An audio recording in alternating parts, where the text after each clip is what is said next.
Welcome to DOT Compliance Group Training, Navigating Your Back Office. In this section, you'll learn the following features needed to achieve daily success. Those features include functions of your Sales 360 dashboard, where to track your working hours, the importance of sales accountability and global blacklist features, how to filter leads and process sales, and most importantly, where to access your sales commissions at. So let's get started.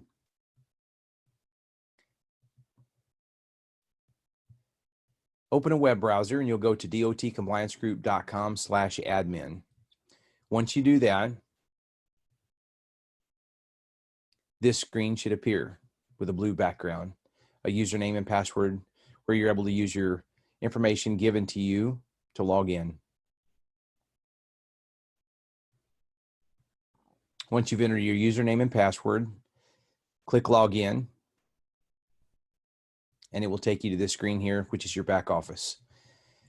Notice on the left-hand side, you have a menu that includes your Sales 360 dashboard, your working hours, call campaign and stats, process sales screen, manage sales commission, sales accountability, track disposition DOT numbers, and then you also have your global blacklist. Let's begin by checking out your Sales 360 dashboard as well as the tracking of your hours.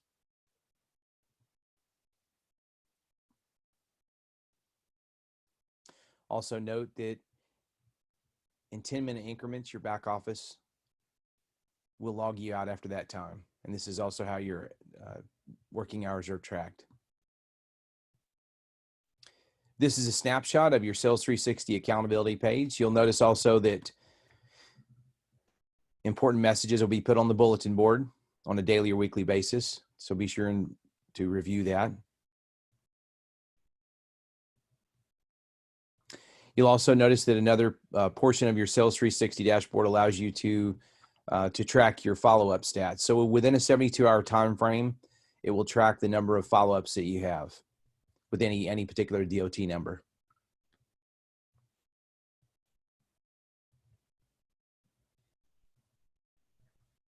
Once you click on your work hours accountability page, this is what you'll see. The hours of each day that you work will pop up. And so again, with each 10-minute increment that you've logged into the system, it tracks that, and we'll have your total accumulative by the end of each day and then the end of the week as well on the bottom line.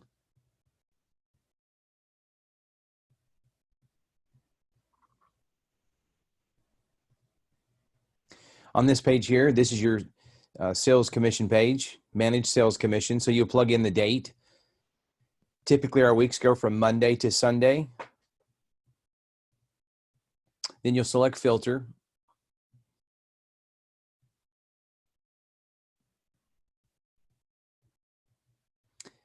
And all of your commissions will populate in the lower right-hand corner for that time frame.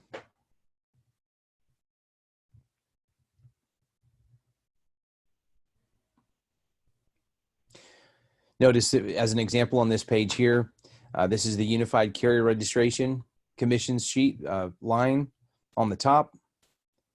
And then in the middle, it's the biennial sales commission. And then the DCG, or drug and alcohol compliance, the random testing enrollment for $100 there. So the total accumulative on this page is $11.80 for the week for this person.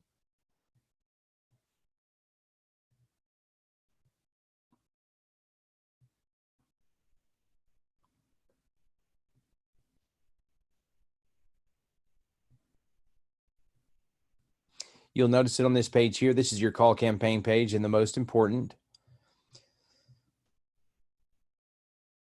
Once you log into this page here, you'll select the different filters that you'll need over here. Leads not dispositioned, leads disposition once. You'll just go down through on random filters that you will find appropriate or that you prefer to work by.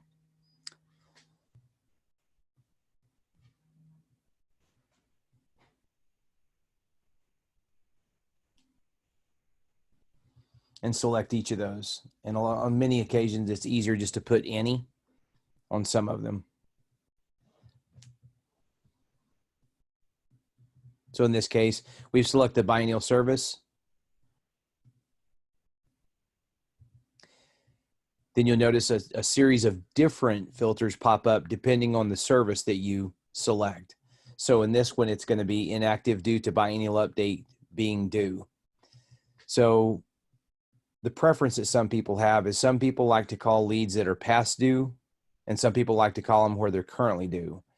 And what happens is you'll have some customers that have been out of business for a period of time and didn't know it.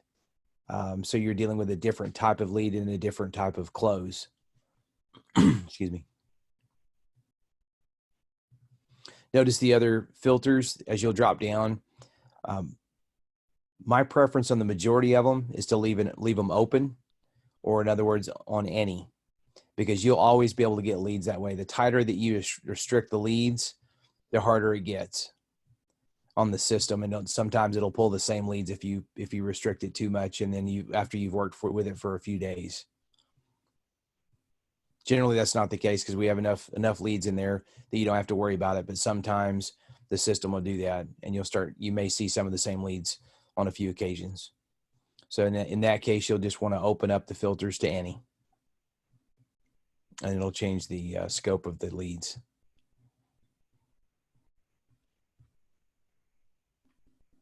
So in this one here, for example, if you have a preference, some of our reps like to work with companies who don't have their email address or a phone number listed on the FMCSA website.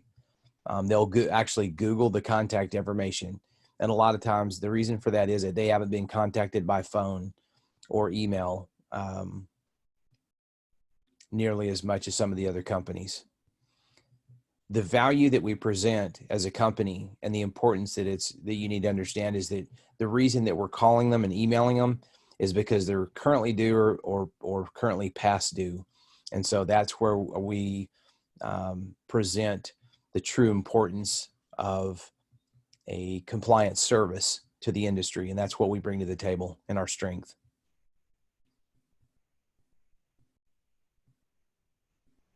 All right. So once you've decided on which filters that you're going to use, you'll notice also that there's even time zone. So if you want to call early in the morning from 7 o'clock starting until that's going to be 8 o'clock on East Coast time. So if you're calling out Central Standard Time, which is what time zone that our company is based out of in Texas, you're going to do that. And you can even call West Coast at 7 o'clock in the evenings. So California, Oregon, Washington, you'll be able to call back and they'll be 5 o'clock in the afternoon since they're 2 hours earlier. So it kind of gives you an advantage there if you're working late sometimes. All right, select the filter page. And then this is going to bring up your first lead. You'll notice over on the left-hand side, the DOT numbers over there with a hyperlink. Then you'll notice the phone number right below. You can actually just jump in there and call that phone number.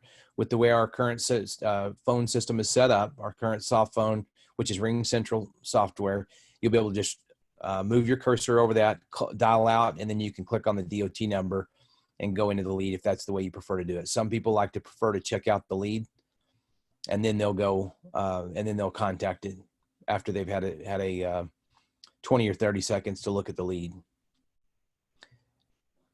Notice what you'll see here in red. These are obviously the discrepancies with the DOT record that our system points out.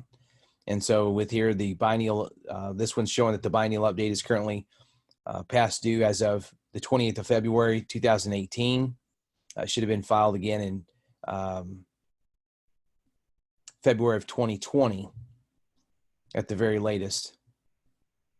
And notice they've got 2015 mileage.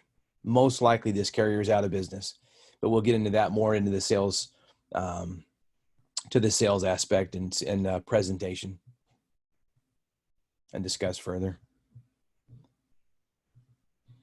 And at the very least, they should have had 2017 mileage for them to be current with that, the most recent 12 months, but we'll get more into that later. All right, so same screen, or same lead actually, Stephen Nesbitt. Notice DOT number 551182. So all the items that are due in red are the ones that are delinquent or the issue with the lead. Once you've had a chance to call the lead, there's the same phone number. You'll also notice up there on the middle right area, just under operating status, you'll notice that the lead's inactive. That information is pulled directly from the company snapshot. And once you click on the company snapshot, you'll see an actual screenshot of the Federal Motor Carrier database and where we get the information from. And that's for you to use as a reference tool during the time that you're visiting with the lead.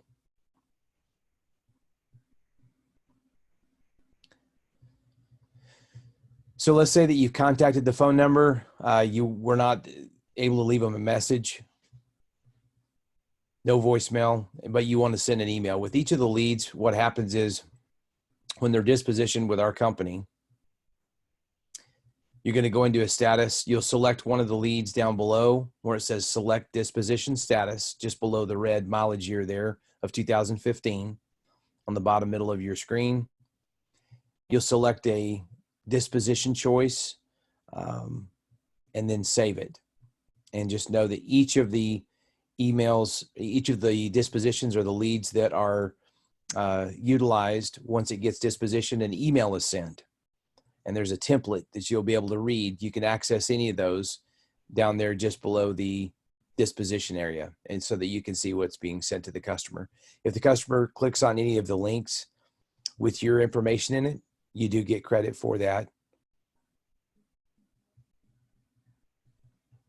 Notice that this one is the 2 years are due for the UCR, 2019 and 2020. Lets them know what their fleet size is. Your fleet size is 2. Also gives them a chance down below to enroll in the biennial update and take care of that as well.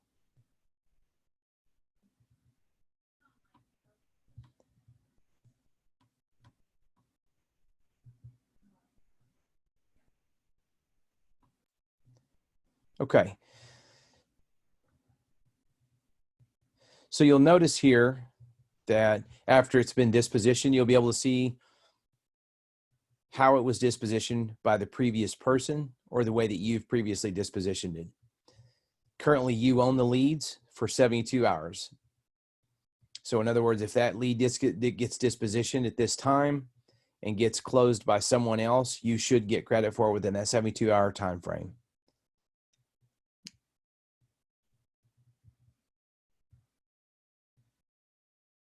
That's the time and the date that it was last dispositioned. This one shows here April 27th of 2020 at 11:31 by Everett Earhart.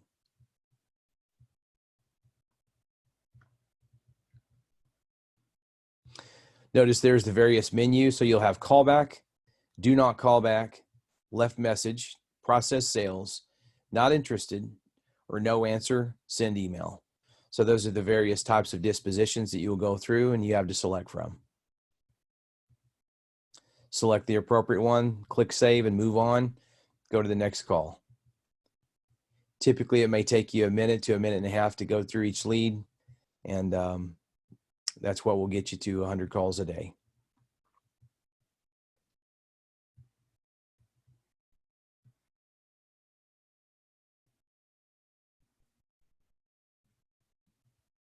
Again, this is your area for call campaign for lead filtering. This is where you'll need to be.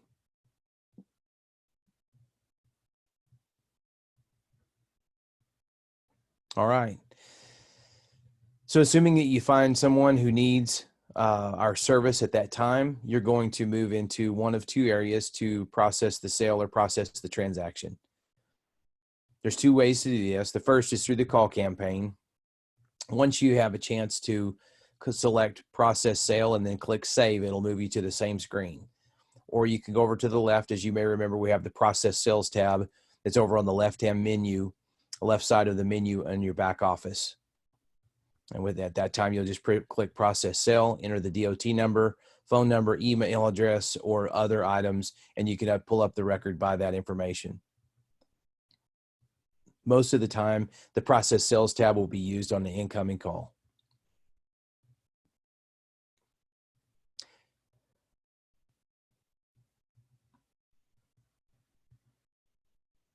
However, I do recommend that you do utilize the call campaign so that the lead's protected at all times. If someone calls in and they utilize the process sales screen, it may not protect the lead the same way it would if you utilize the call campaign. So it's really important that you go to call campaign to at least attempt to pull it up. Once you've done that, you'll notice here, that in green, if it's in green, it means it can be sold. Green is go, green is money. Any number of ways that you want to think about it. Green is good. Move forward with pushing the UCR compliance that needs to be done. However, the system is not allowing you to process the red at this time. And that means that you need to review the sales accountability if you want to know what's going on with that. A lot of people will do that and research it and find out why. Some people just look at the color and then move on with the disposition to go to the next lead and don't worry about it. Let the system do it. But if you want to find out when that customer is due on the next time and why it is not allowing you to do that, if you think that it's due, you're obviously going to check the company snapshot right there in the middle of the screen to the right, and it will tell you, or help you, at least help you to know when you look at the record.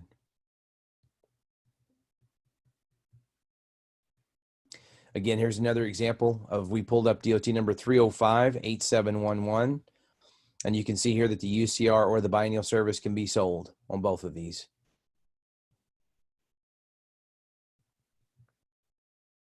Once you're processing the sale, you'll go down through there, you'll verify the information. This is going to be an important step of your assuming the sale process at a later time. You're going to go through this in your presentation skills, but you'll want to go through there and get used to start verifying the information. Mr. Jones, I see here you're at 1078 Calvin Hill Road. Is that correct? They're in Dandy, Vermont, 05739, correct? And make sure all that information is accurate.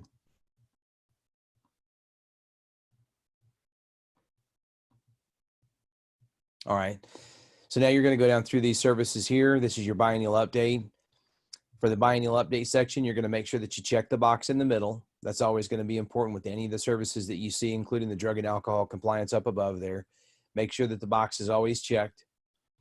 Select the option, verify which type is needed in the drop-down menu for the biennial update in this case. And that's going to be out of business, reactivation of number, if it's currently inactive, or is that going to be an MCS 150 edit or biennial update?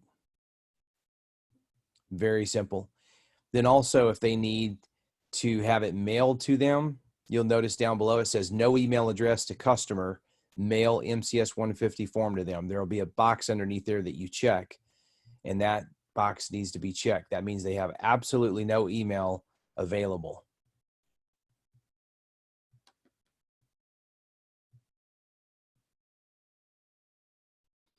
So once you do that, the form is going to get mailed instead of sent via email. A lot of times we do recommend that you ask the customer for a relative, a friend, family member, or someone of importance that they can send it to, or send a confirmation and receipt to, even if it's just temporarily.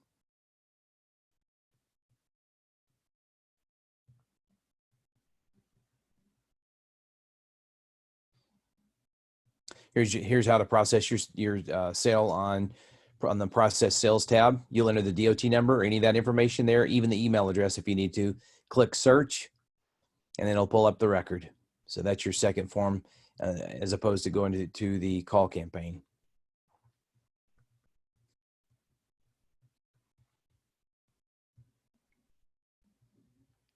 So here's the example I was using earlier on the biennial update. That's the box that you're going to check if no email address is available to use.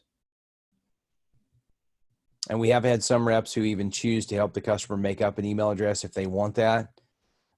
You are welcome to do that if that's what they want, but make sure that they can verify it, or if someone contacts them, that they have the password and username, because we do contact customers to make sure that everything is being done properly.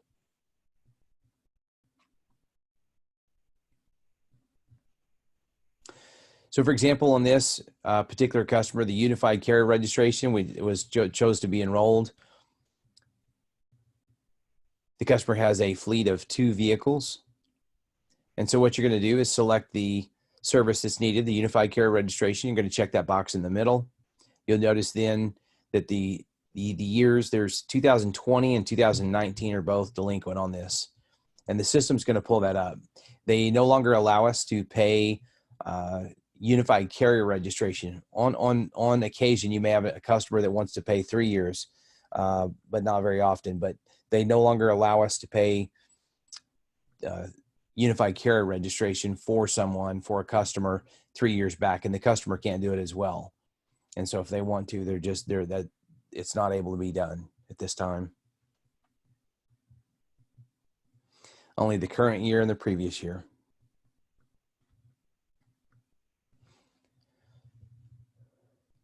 All right, so on this particular customer, you're gonna select the years, and then you're also going to select the number of vehicles that they had in the fleet for that year.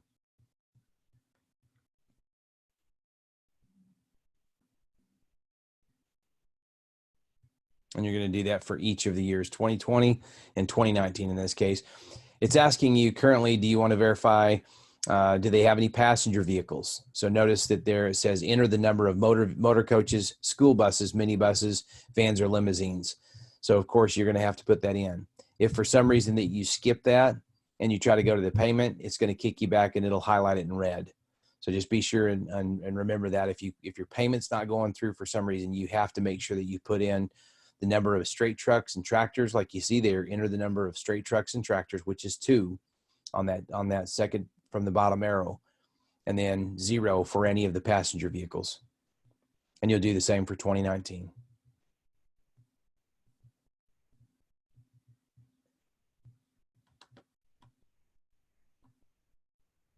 All right. Another thing that the system's going to do, there's a built-in automatic reminder.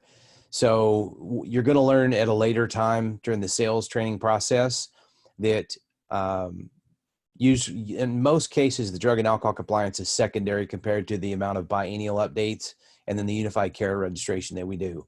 So you'll ask about those typically first, initially, and then later on in the call, you'll ask them about their drug and alcohol compliance. The reason that that's done, that you have to remove the email and password, is it's a built-in reminder so that you can make sure and ask about it.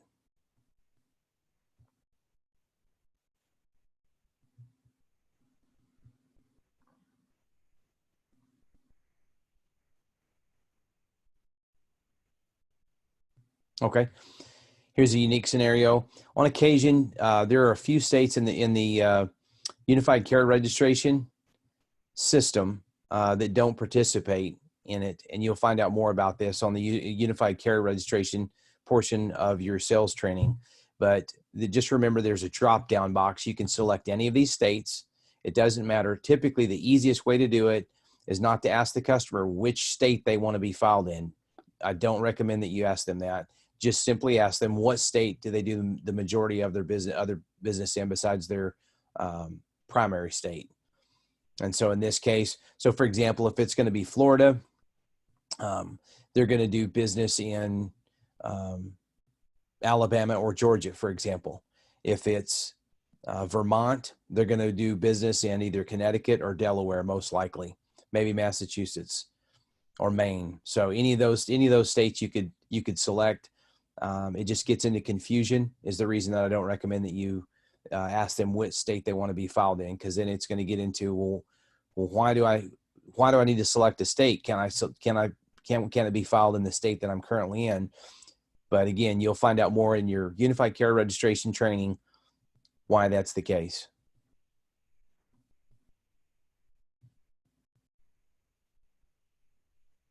Okay, so on your commissions page, notice that the date's up there. It'll have your name put in there. You select filter, and you can click on any of these hyperlinks to show which of the services that you closed and which are your customers. It'll have them all listed under each of those numbers there, depending on the service, the biennial, the UCR, or the drug and alcohol. This page here shows your number of dispositions So once you've made a call or two to a particular account, sometimes you may call once, twice, or 3 times to that account, depending on how many phone numbers are on it. You'll be able to notice that the disposition is recorded. And so for the amount of left messages is obviously the majority of all of calls. You'll have no answer. You'll have not interested. So in other words, this case, in this case, this person spoke with someone 11 occasions, and they dispositioned not interested 11 times. So they spoke to at least 11 people that day. 6 of them were a bad number. 29 said don't call back or didn't want help in this particular case.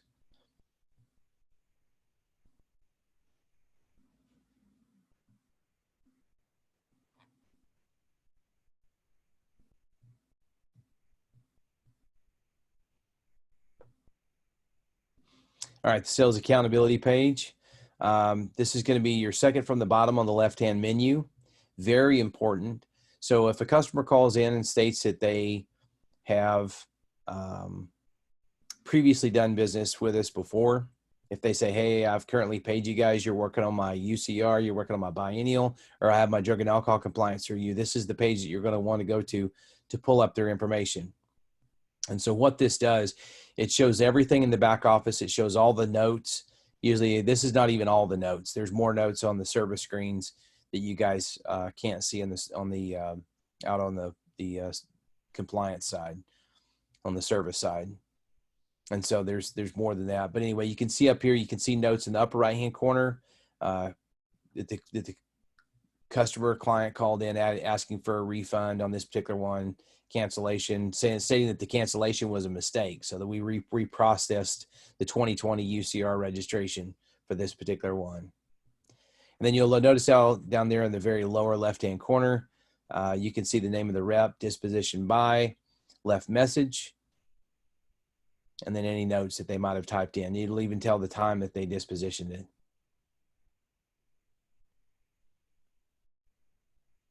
And it's also points out that it's an existing customer. Type of service in the middle. This also showed this particular one. This customer had done their UCR online and went onto the website to do it. So they went to the website and placed the order directly on the website.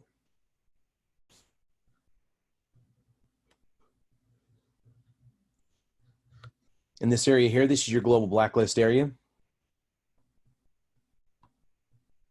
This is for somebody that absolutely does not want us to contact them again. You're going to go to this screen here. This is the lower left-hand corner, the lower left menu screen on your back office. You're going to go to that particular screen. You're going to select the DOT number, email address, whatever it is, and then you're going to save that and submit it, and that will hopefully kick them out of the system so they don't have to worry about being contacted anymore.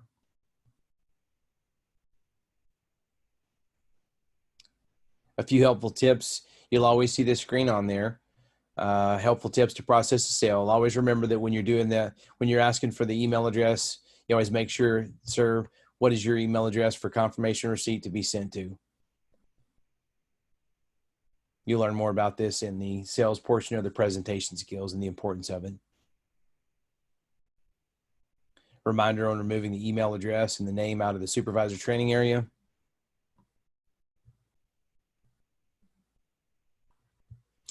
Make sure always on a biennial update that the customer knows that a link will be sent to them. Again, you'll have more reminders of this later on, but just make sure that they know that there's an email that's going to be sent to them verifying the information that gets auto-populated, and that they're going to need to change the number of drivers and trucks in that area before submitting their final order. Just really important. That's about 80% of our business. So I'm going to mention it to you again in other sales training areas, other the presentation skills, and then also the biennial update area, but just can't reiterate the importance enough to you, how important that is to let them know that there's a link coming and they're not done. We have to get their signature back in ink. That's really, really important to get it processed and finalized and get them active. Other than that, thanks for joining us. You've completed this section. of the webinar on navigating your back office with DOT Compliance Group.